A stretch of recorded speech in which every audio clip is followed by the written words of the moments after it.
Hello, everyone. Welcome to our final panel of Pivot 2022. Full steam ahead, geothermal development on federal, state, and private land. I'm joined today by an excellent crew of experts from across the country. We will be hearing from Jeff Winick, the Technology Manager from the Department of Energy's Geothermal Technologies Office, Charlene Wardlow, the Geothermal Program Manager from the California Geologic Energy Management Division, Eli Dourado, a Senior Research Fellow at Utah State University, and Pat Dobson, the Geothermal Program Lead from Lawrence Berkeley Lab. And so without further ado, I'm going to turn it over to Jeff Winick to give some opening statements from our panelists. Yeah, hi Aaron, hi everybody, great to be here. I'll just introduce myself by way of background. I'm a geologist and geochemist. I've had more than 20 years professional experience. About half of that's been in geothermal exploration, development, and operations. I began my professional career working in consulting in the area of mine water management for surface and underground mines. And that work was principally on copper and gold mines in Chile and Peru. And then I made my own industry pivot to geothermal back in 2009, starting with some exploration work on greenfield geothermal resources in South America, in Chile. And then following this, I was based in New Zealand with a company called Mighty River Power. They've been rebranded now to Mercury Energy. And while there, I supported reservoir development and management activities across all of their geothermal portfolio. I returned to the US in 2014 and worked for Schlumberger for a few years before coming to the Department of Energy. First, that was on a contract basis to lead and manage the DOE's GeoVision study, and now as a federal employee. So currently I'm the technology manager for GTO and the acting lead for our data modeling and analysis portfolio. So I want to thank Pivot for having me here, and it's an honor to be here with all my distinguished panelists and you, Aaron. And I'll just keep some opening remarks brief. I think geothermal energy has really enormous potential and a critical role to play in a decarbonized energy system. And in the most immediate term, I think there's a major opportunity for us to increase the pace of geothermal development and deployment. And I think this is especially the case for conventional geothermal power generation resources that are located on federally managed lands, for which for conventional resources, that is the vast majority of those. So these have an especially critical role to play in Western power markets. And the Department of Energy and other federal agencies that we coordinate with are working really hard to be responsive to the administration's aggressive decarbonization goals. And we're working hard to find ways to streamline the federal permitting process, which can at times be complex and lengthy for geothermal. So really excited about the future, and I'm looking forward to our conversation today. Great, thank you, Jeff. Maybe next we'll have Charlene introduce herself. All right, good afternoon from the Golden State of California. CalGEM may not be a familiar name to some of you, but it used to be the Division of Oil, Gas, and Geothermal Resources, and I've been here for 6 years. I have a Bachelor of Science and Master of Science Geology and Petroleum Engineering from New Mexico Institute of Mining and Technology. And during college, I worked both at Sandia National Labs in their geothermal high temperature logging group, and then at Los Alamos when they were drilling at Fitton Hill. And those two opportunities got me interested in geothermal. I spent 23 years at the Geysers with predecessor companies to the current largest operator there, Calpine Corporation, and it is still the largest producing geothermal field in the world. It is a steam-only resource, which is unique in the geothermal world. And then I spent 10 years working for Ormat, based out of Reno, Nevada. And I've primarily been involved in trying to site new geothermal projects in California and some other Western states, and had the opportunity to work with the geologists and the engineers and biologists and everyone involved in siting projects, including review of the California Environmental Quality Act or the National Environmental Policy Act on public lands like Bureau of Land Management. And so CalGEM is the Geothermal Program Manager. The agency oversees oil and gas geothermal well drilling, well operations for the life of the well, ultimate plugging and abandonment operations. So geothermal is focused on both low and high temperature resources in California. California is still the largest producer of geothermal in the United States, although we are being chased by the state of Nevada. We have regulations overseeing those. Our regulations are about 50 years old, and we are working to update those regulations. We had a discussion draft out earlier this year and hopefully go into the formal rulemaking early in 2023. And those will be public when they do come out. There's only about 1,000 geothermal wells, high temperature wells in California. Both the Geysers and Imperial County in Southern California and Mono County on the Eastern Sierra Nevadas are the largest fields. There's a lot of activity currently because of the California Public Utilities Commission order to have 1,000 new megawatts of electricity online by 2026.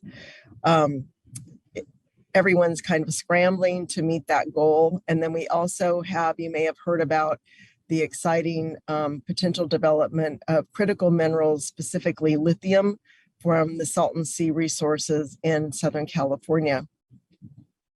We're working on a couple other things. So we would oversee the brines coming out of the geothermal wells, but nothing to do with the actual facilities processing the brine. We also oversee geothermal injection wells, which under EPA's underground injection control regulations are class 5. We actually have an MOU with them. We do not have primacy for those wells. And then I know some are looking at the repurposing of oil and gas wells to use for geothermal. Most of the oil and gas wells I've seen in California do not meet our requirements for construction for geothermal, but we are hopeful that the repurposing effort will appear in California. And if you'd like to look at our regulations, they're at www.conservation.ca.gov. And we have an app called Well Finder, and you can go look at all the oil and gas and geothermal wells in the state and look at their records. So thank you for the opportunity to be with you here today. Great. Thanks, Charlene. Next, I'm going to turn it over to Eli. Eli, want to go ahead and introduce yourself? Well, thank you, Aaron, and it's good to be here with everybody. My name is Eli Dourado, and I'm a senior research fellow at the Center for Growth and Opportunity, which is at Utah State University. And I'm probably close to unique, if not unique at Pivot, for being a trained economist. That's my background. And I work on sort of policy issues that I see as like driving economic growth. So I want to deploy all of the technologies that will really drive prosperity in the coming decades. And geothermal, I think, has so much potential and is one of those. And that's why I've really focused a lot on next generation geothermal technologies and the policies that we need to advance that. At the CGO, one of our projects is we're doing a 50-state survey of policies in every state in terms of how they affect deployment of geothermal. So we're figuring out what the obstacles are to deploying geothermal in general in the states, and then we're looking at every state and seeing how those policies, what those policies look like, looking at a bunch of different things, including resource definitions and permitting and so on. So, we're really hopeful that by sort of providing that resource, it'll make it easier for companies to figure out which states they want to deploy in, and easier for states as well who want to reform their laws to attract geothermal projects to their state. They'll know what to do if they look at that. So really looking forward to the discussion today on the panel. Great. Thanks, Eli. And then last but certainly not least, Pat Dobson. Hi, thanks. I'm Pat Dobson from Lawrence Berkeley National Laboratory. I'm the lead for the Geothermal Systems program at the lab. I've been at LBL since 2000. Prior to that, I got a master's and PhD at Stanford in geology and geochemistry. And I started my first work on geothermal systems as a master's student looking at the Los Azufres geothermal field in Mexico. So I've been doing this on and off for 40 years. I spent 10 years working for Unical Corporation, first at the research lab, and then I spent over 5 years working with the Geothermal Group doing exploration in both Southeast Asia and Central and South America. And so I have strong industry ties based on that past part of my career. At Berkeley Lab, our Energy Geosciences group has been involved in geothermal research since the 1970s during the energy crisis. And we've been focusing initially on high temperature geothermal systems for electricity production, but more recently we've been basically getting a more holistic approach on geothermal systems, looking at direct use applications, ground source heat pumps, mineral extraction from geothermal brines, and district heating applications, as well as looking at conventional hydrothermal systems and enhanced geothermal systems, which really provide a big opportunity for contributing a significant increase in geothermal energy to the clean energy economy that we're looking to grow. So one of the things that we're more recently involved in is looking at how geothermal energy could be part of the new clean energy demonstration program on current and former mine lands. That's part of the infrastructure bill. And that program is going to be looking at taking existing or legacy mine areas within the US and implementing clean energy projects. So it would be between 2 to 5 different projects. And there's a wide range of potential technologies that could be applied. And we're looking at how geothermal could fit into that mix. Great. Thanks, Pat. Turning to a few questions, kind of following on some of your opening statements. Jeff, first to you. Can you, you talked about your role in managing the GeoVision. Can you speak a little more to the GeoVision and the issues and challenges that were identified relating to geothermal permitting specifically, and what that could mean for geothermal deployment moving forward? Sure.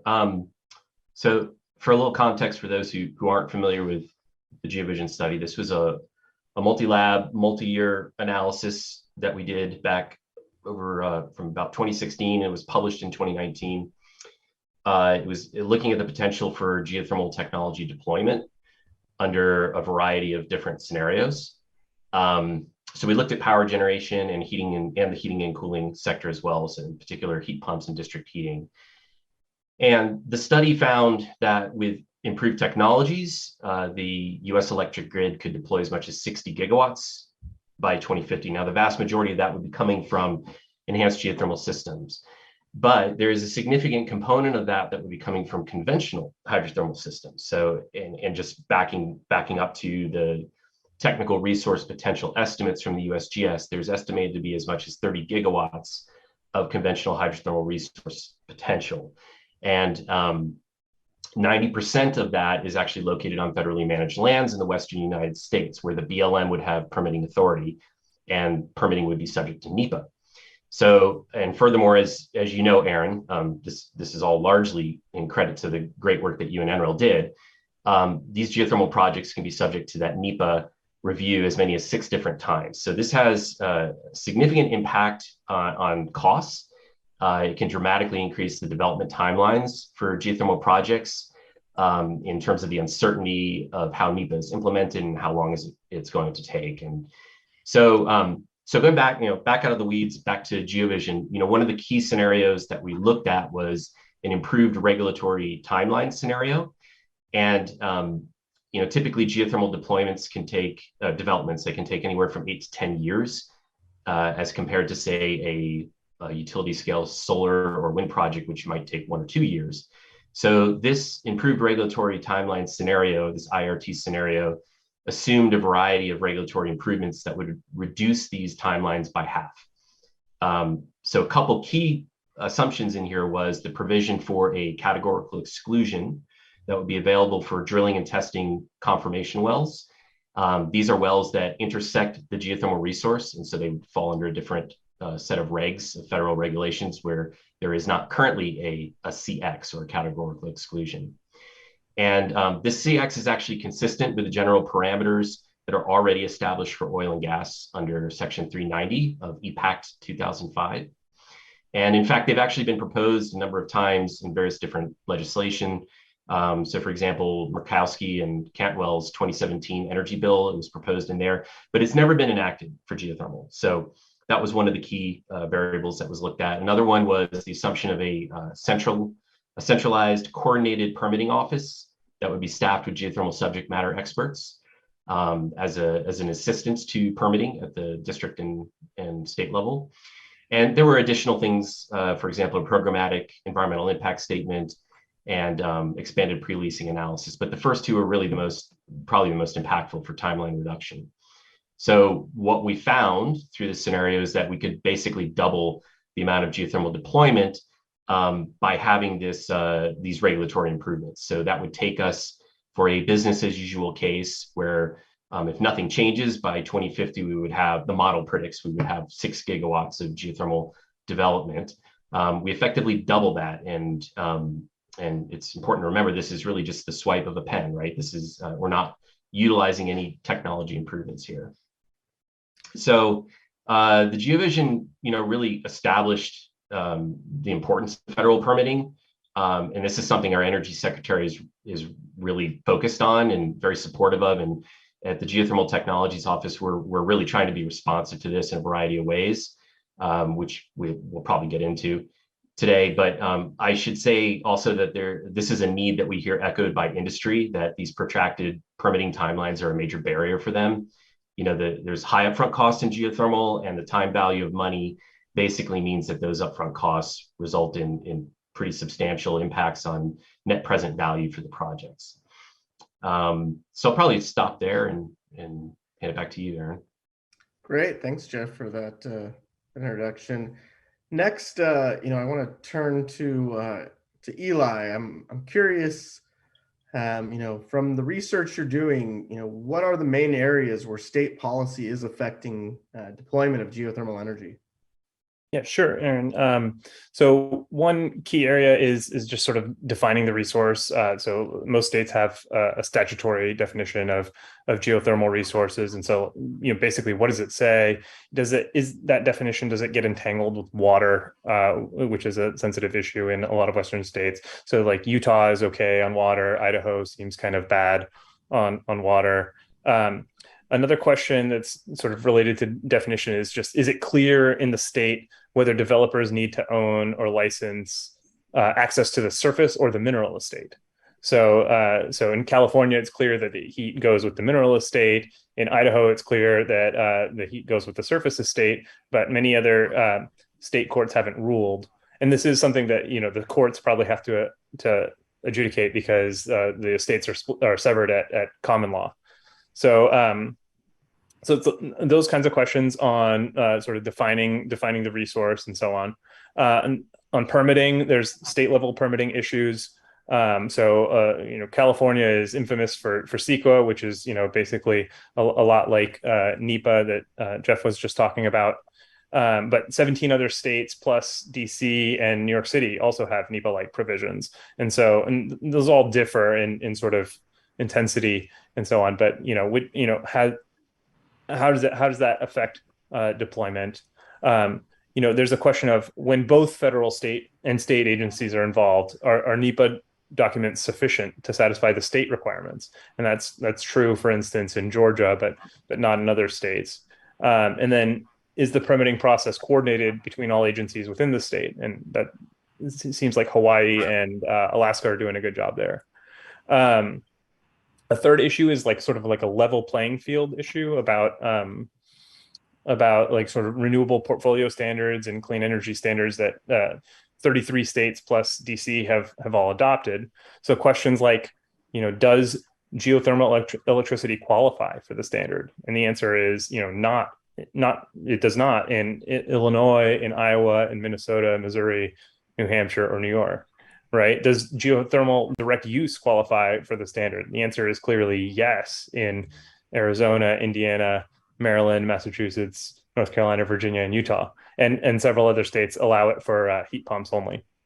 Does the standard have preferential multipliers for other sources aside from geothermal, and does it also does it refer to nameplate capacity, or does it refer to actual generation? So Texas, Nevada, Iowa, and Kansas all have some form of capacity in their renewable portfolio standard, which is not good for geothermal since geothermal has such a high capacity factor. Does the state reward firm power? So we, as Charlene said, California recently decided to the Public Utilities Commission decided to order a gigawatt of firm renewable electricity. And so obviously in the long run, we're going to need more than that, but it's a good place to start. And then the last thing we're kind of looking at is fracking. So there are a few states that have completely banned fracking. So New York, Vermont, Maryland, and Washington. And some of those states didn't even have any fracking going on at the time of the ban. And California is supposedly ending fracking in 2024. And as you know, for some concepts, for some advanced geothermal concepts, fracking is a requirement. So we're looking at that as well, and sort of the issues that go along with that, sort of regulation for induced seismicity and so on. So those are the kinds of issues that we think matter to companies who are considering deploying in some states. What are the answers to those questions? Great, thanks, Eli. Charlene, pulling on that thread a little further, specific to California and this gigawatt CPUC order, what do you envision or are you seeing as some of the challenges or obstacles that may face California in achieving these goals from the regulatory standpoint with geothermal development and in the state? Permitting, for sure. Jeff mentioned, it's common. I mean, I've worked on projects 5 to 10 years to develop a project in California, and that's just CEQA, NEPA, appeals, litigation that go with those timelines. And I'm grateful to see the movement on the federal side for expediting NEPA review that would not apply on federal lands in California that still have to go through CEQA. And we don't have oversight on the BLM lands or Department of Defense lands in California. But for CEQA, we are the lead agency for exploration projects up to 6 wells under CEQA, except for Imperial County in Southern California, which did request that jurisdiction about 45 years ago. And so they do both exploration and development projects. Most projects, well, especially for development, go through a full environmental impact report, which on the NEPA side is an environmental impact statement. And so you usually have to do 2 phases of development because you really need to prove up a resource before you move forward. Sometimes a company might drill exploration wells, and once the resource is proved, go ahead and be permitting the development side concurrently. So I see the permitting, 2026 is only 4 years away, and it can take several years to do just the environmental review. And then if you think about all the supply and demand issues right now, I mean, to be honest, I joke and say we should have 10 rigs running in Imperial County right now to support the CUPC order. I mean, thankfully, there's at least probably rigs available in California. We currently have 3 rigs running, 1 at the Geysers and 2 in Imperial County that we oversee. So I think at least there is rig availability in California, but I see the permitting as something that potentially the state needs to address on how to support not only the CPUC order, but also the lithium development. Imperial County is doing an environmental impact report for a lithium zone that overlays what the USGS designated back in the 70s as a known geothermal resource area. And Imperial County had actually done master environmental impact reports back in the 70s to zone geothermal overlay zones on top of the lands in Imperial County. So for example, if it's agriculture, which a lot of it is, geothermal has coexisted with agriculture in Imperial County for almost 50 years. And so it's an important part of the economy, from property taxes and employment, and just all the benefits geothermal brings to the local communities. So we are here. I mean, I have a staff of really qualified permitting people to process drilling permits, to oversee inspections of the rigs, to process the well permits for drilling, and to oversee that. We oversee injection projects. We inspect the facilities, and so I have one opening right now. I'm hoping to backfill soon, but I mean, we are prepared as an agency to address the growth in California on the projects that come our way. Great.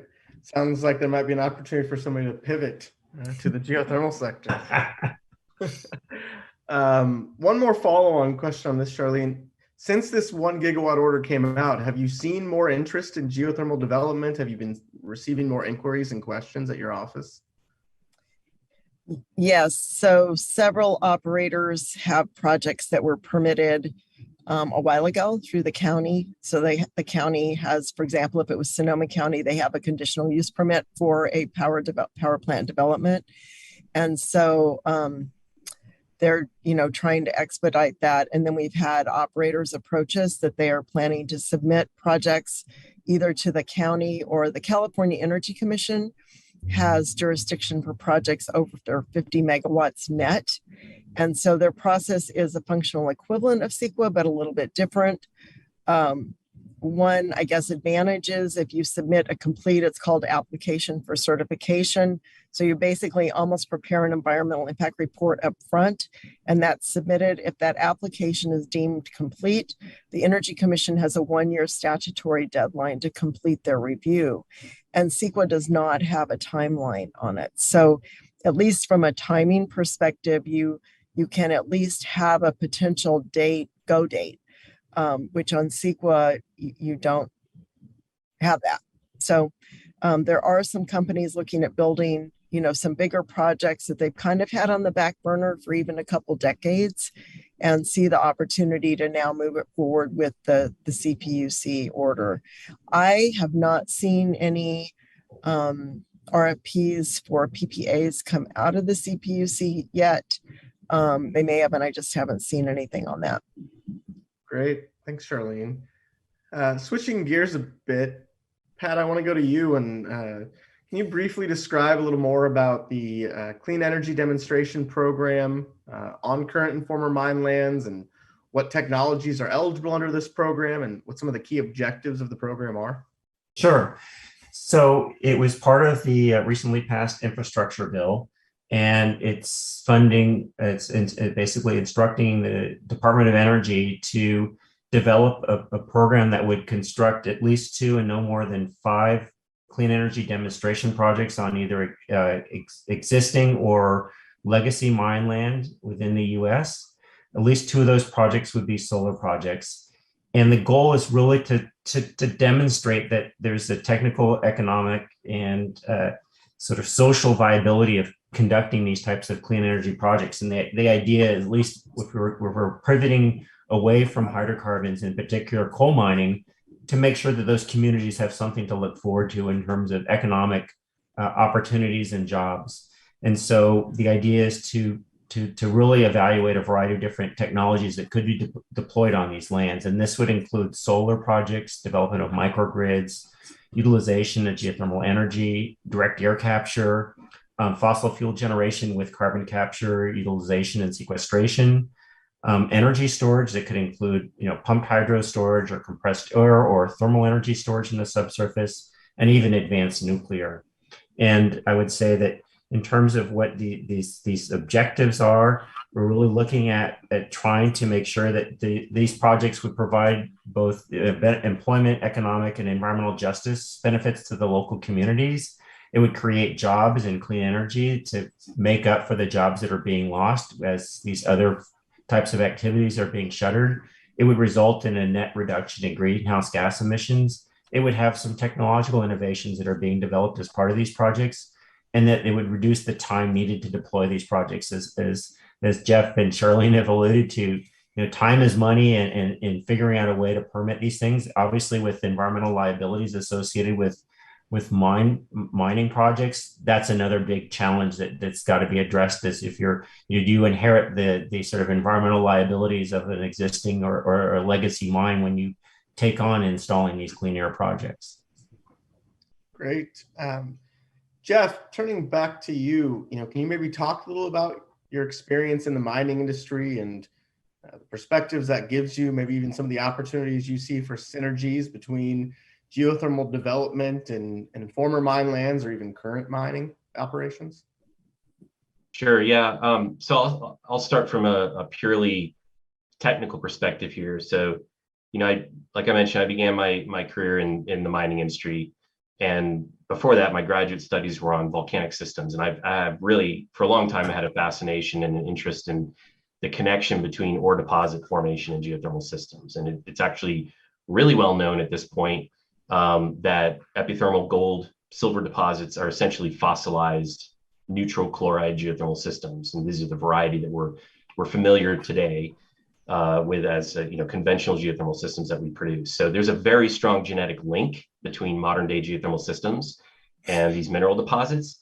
And in fact, this is borne out around the world, where you have a lot of co-location of these kinds of systems with geothermal systems with active mining activities. So I think it's particularly interesting in the Great Basin in Nevada, where so much of the unrealized geothermal potential is undiscovered or hidden.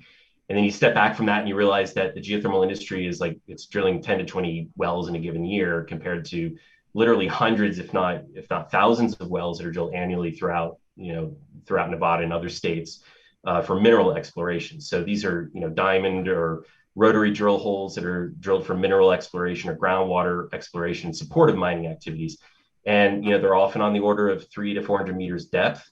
So it's not necessarily geothermal production depths, but I would say one of the most important steps in geothermal exploration is drilling temperature gradient wells. So you could think of these as this vast treasure trove of potential temperature gradient holes throughout the Western United States.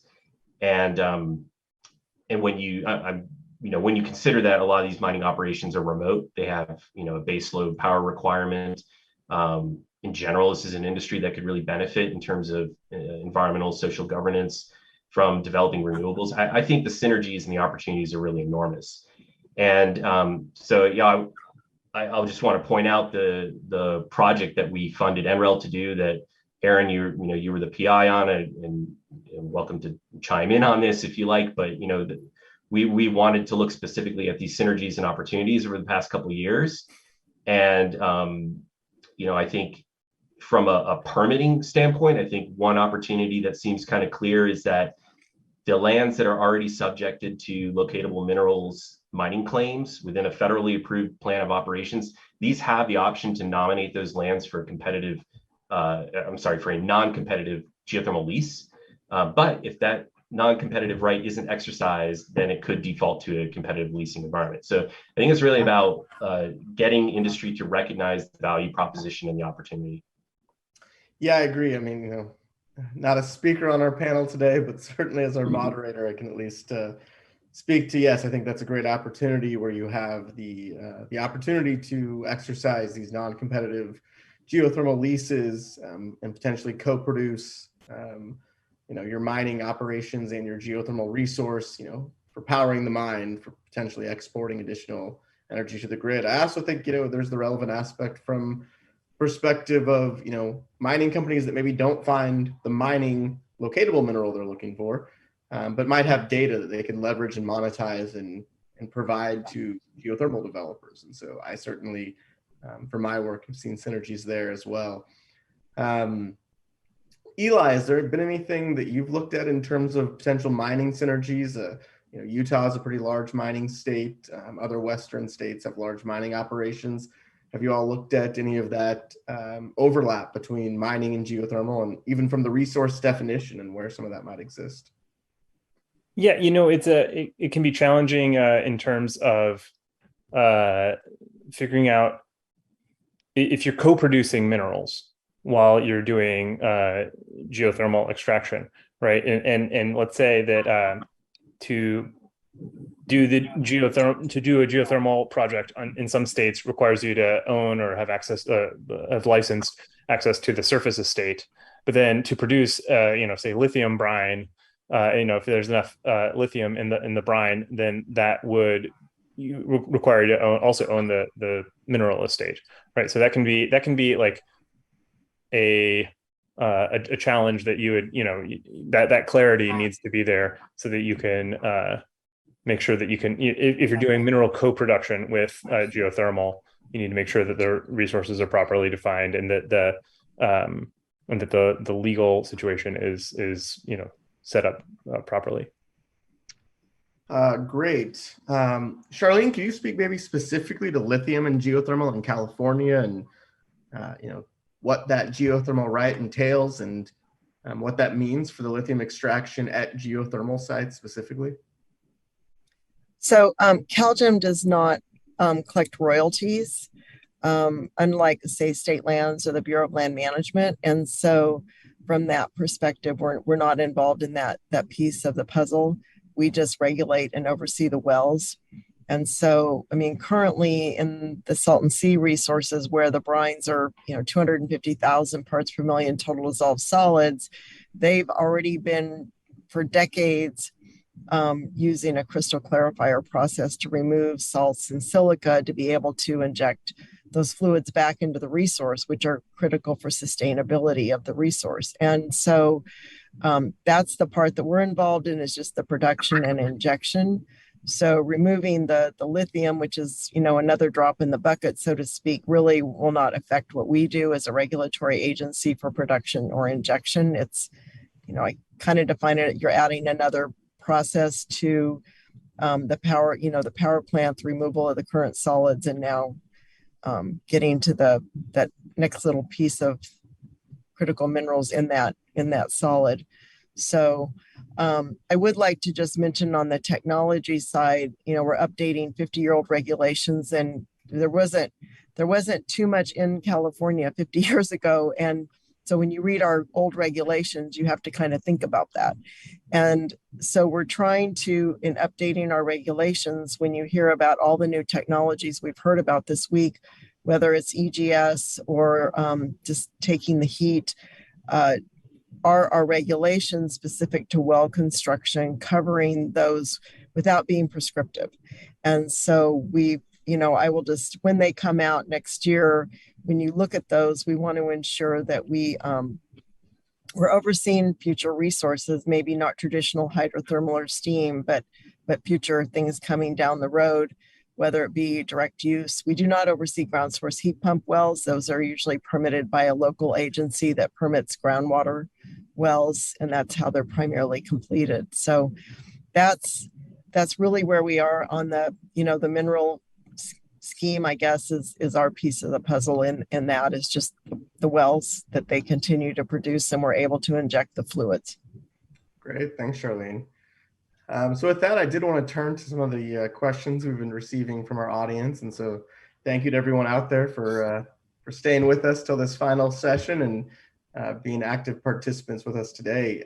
My first question for Eli.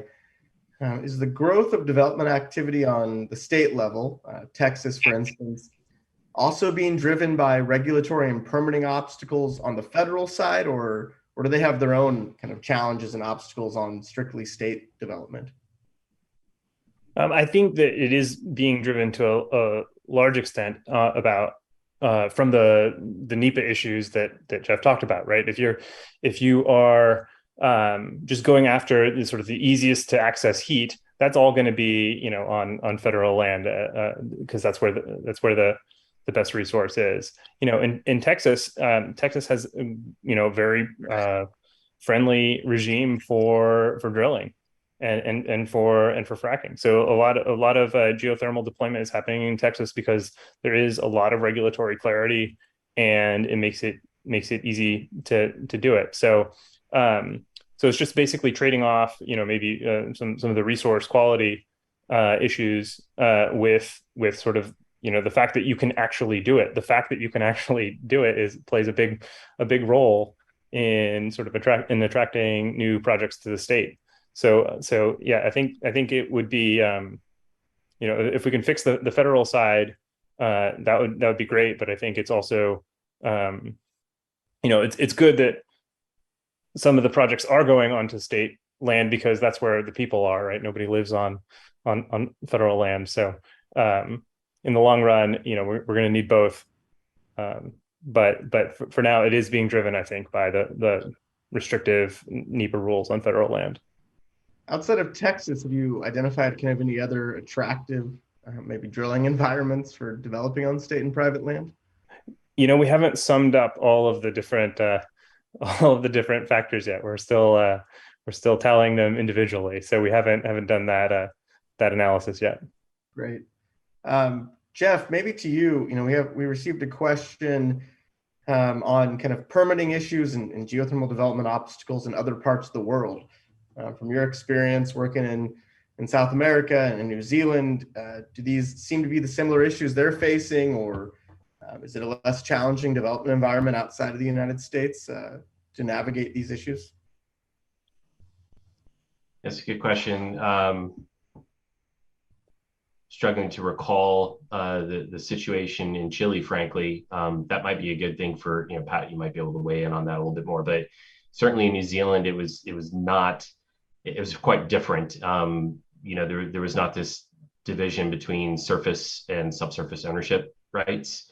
There was also, frankly, a much closer working relationship between industry and indigenous peoples, which owned quite a number of the geothermal resources. And so there's a lot of collaboration and cooperation in terms of developing those resources for the mutual benefit of communities and indigenous stakeholders.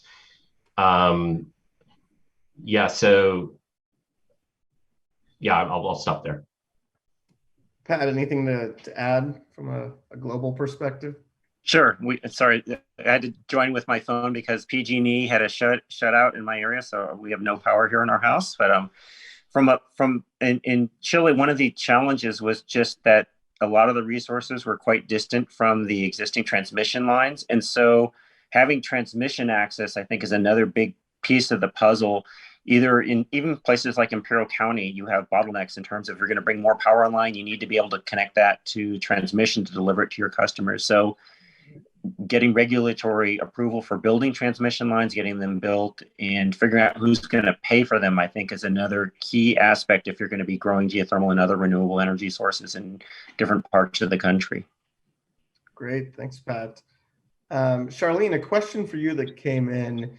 Can you comment on the, quote, social license of geothermal in California? Are people supportive of geothermal development? Have you seen a lot of opposition to geothermal development in the state, either through comments filed or other aspects within the CEQA process or otherwise? I will say it varies from the north to the south. Imperial County is very supportive of geothermal. The solar projects that got built there, thousands of acres, don't pay property taxes. And of course, took out thousands of acres of farmland. So Imperial County is very supportive. It really depends. I mean, I've been working in California for really all of my career, and I still find, even when I worked at the Geysers, that's been producing electricity since September of 1960, people don't know about geothermal and they don't understand geothermal. It is, unfortunately, we are associated often with active geologic areas, including earthquakes and volcanoes. And some people you can educate and they're excited to learn about it. And some people, they always are kind of in fear about the unknown because it's under the ground. Unlike wind and solar, that they can see the effects. I don't care if it's whether it's a groundwater aquifer, an oil and gas aquifer, geothermal, it's a much more difficult concept to educate the layman on, and then grasping that we have the capability to utilize that without impacting the surrounding environment. But we have a lot of history and the ability to mitigate, whether it's, drilling emissions or drilling rig, cuttings and mud and operations from the plant. We have a lot of history and the ability to mitigate those effects. On the enhanced geothermal system side, now the extensive monitoring system that actually LBL developed for monitored for induced seismicity, and they're doing a lot of work like that at the Geysers. It's really incredible for me to see what they've actually learned about the resource as a result of really looking at the seismicity. So I did just want to address quickly too that the fracking ban is on oil and gas regulations, and so geothermal has completely different regulations. So a lot of the resources in California, the only way to get the oil out is to frack them or to steam them, and so it's very applicable to certain oil reservoirs and oil, resources in California. There was an enhanced geothermal system at the Geysers back about 11 years ago that actually the California Energy Commission funded. So it's important to explain the difference between the fracking done on oil and gas wells versus the projects that are being done in geothermal. Thank you. Thank you, Charlene, for that. And Eli, that actually kind of leads into a question we had received, just in terms of whether you're looking to see if these fracking bans include geothermal fracking, or, in many cases, I know in the past it's been more hydrostimulation and hydro shearing. And are you looking at that kind of distinction to try to determine what of these bans apply to geothermal development? Yeah, absolutely. We're going to look at the actual either statutory text or executive order text and figure out exactly the extent to which it applies and whether it applies to geothermal or only oil and gas. As I mentioned, a couple of states there was no fracking going on in a couple of these states that banned fracking, and so it does seem to be driven by anti-oil and gas sentiment. So I think with proper education, maybe we can even rehabilitate some of these states that have put the bans in place. Great. So at this point, I think I've covered the main questions we've received from our audience. Are there any other questions from the audience? If not, we can certainly continue to discuss on our end, but certainly wanted to just see if any other of our audience members had questions that they'd like to ask the panel.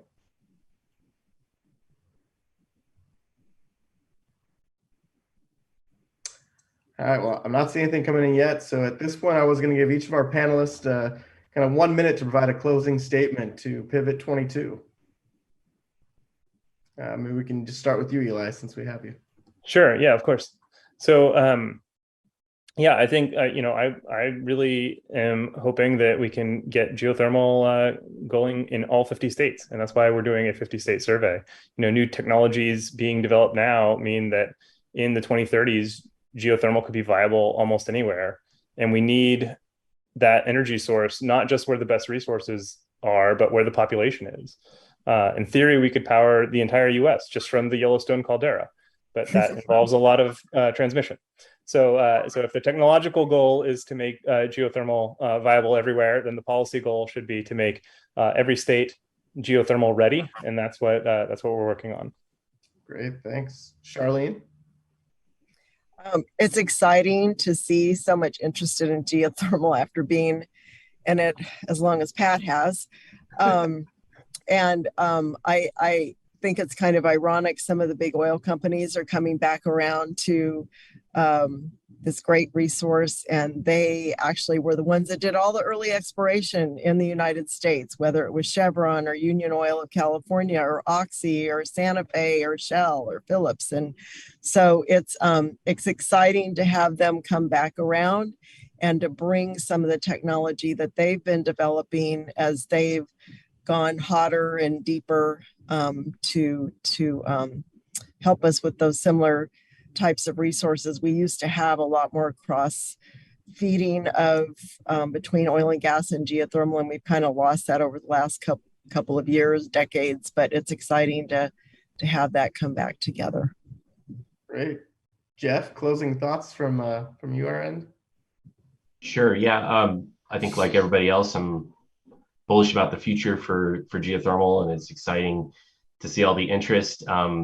From the federal perspective, I will say there's a number of really exciting things happening that we didn't really touch on too much, but just to highlight the administration's goals of achieving 25 gigawatts of renewable energy deployment on federal lands, and the establishment of a memorandum of understanding recently between the Interior Department, and Defense and Energy and Department of Agriculture, EPA. I'm probably missing several.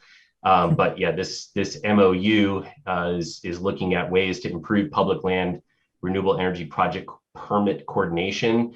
And I will tell you that the Secretary of Energy is very committed to this improved coordination. We're doing a lot of activities at the Geothermal Technologies office, and with great support from the national labs and great support from you in particular, Aaron, on this. We've stood up a geothermal interagency collaboration task force, which we're gathering all kinds of great input from federal and state agencies on ways that we can improve our coordination, with the hope that we will develop a set of actionable recommendations that we can use to inform the National Renewable Energy Coordination Office, the new RECO that's been stood up, as well as the Secretaries of Energy and Interior, and as well as Congress. So hopefully we'll get some real action out of this. So I'll leave it there, but yeah, exciting times ahead. Yes, I agree, Jeff. Pat, on to you. What are your closing thoughts for Pivot 2022? So one thing that just was released by GTO yesterday was a new funding opportunity announcement entitled Geode, which is looking at developing a consortium involving oil and gas companies to help do technology transfer and apply it to improve access to geothermal resources and development of these resources. And so I know that the first year is really focused on the awardee to develop a consortium and a roadmap for how to best do these types of deployments. It's like $10 million of funding for that first initial effort, with over $100 million earmarked for actually doing the work with this consortium. I don't know, Jeff, you want to say a few more words on that, but I think that's a really exciting opportunity that directly applies to the whole theme of Pivot. Nothing to add from my end. You covered it well. Thanks, Pat. Sure. And so maybe either Jeff or Pat, for those type of opportunities, where is the best way to find those? The Geothermal Technologies Office website, or is there other sources that people should look to? Yeah, go to energy.gov. There's a news section on there, and you can also Google search the Geothermal Technologies Office. There's a webpage there where you'll find all these announcements, and I don't know the email address off the top of my head, but you will find an email address where you can submit questions and comments. Great, thanks. Well, with that, I just wanted to close out by thanking all of the panelists today, and then certainly thanking Jamie and the organizers of Pivot for putting on another great event this year. Hopefully everyone was able to stick around till Friday afternoon and got a lot out of Pivot this week. And I think it's exciting times ahead for geothermal development on federal, state, and private land, on tribal land. And I think in other parts of the country, hopefully we start to see this enthusiasm, and Eli's work hopefully can help inform some of that and make other states geothermal ready that we're not as traditionally used to hearing about for geothermal development. So with that, thanks to everyone on the panel, and thanks to everyone in the audience. It was a great time, and we'll see you again next year. Thank you. Thanks.